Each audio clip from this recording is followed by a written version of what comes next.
ওই ডাকা ডাকা ডাকা, আসেন আসেন। ও ভাই, বাবিরে নিয়ে কোথায় যাবেন? ওই হেল্পার, ঢাকায় যাব, ভাড়া কত? ভাই, করোনার জন্য 2 সিটে একজন বসবে। ভাই আসেন আসেন আসেন। ও হেল্পার, আগে ভাড়া কত বল। ভাই, ভাড়া একদম 400 টাকা করে। আসেন ভাই আসেন। ভাড়া দুইজনের 700 টাকা দেব, যাবি? ভাই, 800 টাকা ভাড়া দিতে হবে, কম হবে না।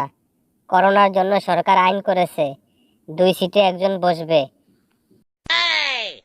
ভাই, ঢাকায় যাইতে 1 সিটের ভাড়া 200 টাকা, আর খালি সিটের 200 টাকা। দুইজনের 4 সিট, ভাড়া একদম 800 টাকা। এই হেল্পার, গাড়িতে সিট খালি আছে তো? আরে কি বলেন ভাই, পুরা গাড়ি খালি। আসেন ভাই আসেন, তাড়াতাড়ি আসেন। উস্তাদ, গাড়ি টান দেন। এই গাড়ির কন্ট্রাক্টর কে? ওই কন্ট্রাক্টর, এদিকে আয়। ভাই, আপনি এত চিল্লাচিল্লি করতেছেন কেন? এই কন্ডাক্টর, চিল্লাচিল্লি করব না কি করব? গাড়িতে তোলার সময় বললি সিট খালি, করোনার জন্য সরকার আইন করেছে 2 সিটে একজন বসবে। এখন তো দেখছি গাড়িতে কোনো সিট খালি নাই। আরে ভাই, একটু আস্তে কথা বলেন। সামনের স্টেশনে 10 জন নেমে যাবে, তখন গাড়ি খালি হয়ে যাবে।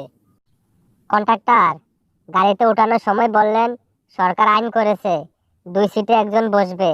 গাড়িতে উঠে দেখি গাড়ি ফুল। এখন কি করোনা গাড়ির জানালা দিয়ে পালিয়েছে? এই কন্ট্রাক্টর, গাড়ি থামা।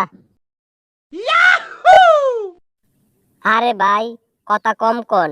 আপনাকে বলছি সামনের স্টেশনে 10 জন নেমে যাবে, তারপর আপনার বউকে নিয়ে আপনি শুয়ে শুয়ে যাইতে পারবেন।